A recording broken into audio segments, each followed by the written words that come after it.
Sudarlun 27 jurnalis yang berasal dari 18 provinsi di Pulau Sumatera dan Jawa, Selasa hingga Kamis mengikuti pelatihan penulisan keanekaragaman hayati dan lingkungan. Peserta juga diisi oleh mereka dari peneliti WCS atau Wildlife Conservation Society. Pelatihan yang berlangsung di Hotel Santika Medan, Sumatera Utara didukung USAID dengan pemateri Hari Surjardi, Dewi Safitri, Nila Wardani, Wulan Pusparini, dan Fatih Fahlevi.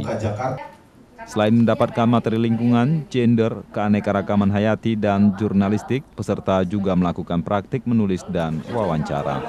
Pelatihan ini sendiri diharapkan menambah pengetahuan peserta terhadap isu lingkungan dan mendorong kepedulian terhadap hewan yang dilindungi sehingga harus menjadi tanggung jawab bersama. Dari Medan, Rizwan, Serambion TV.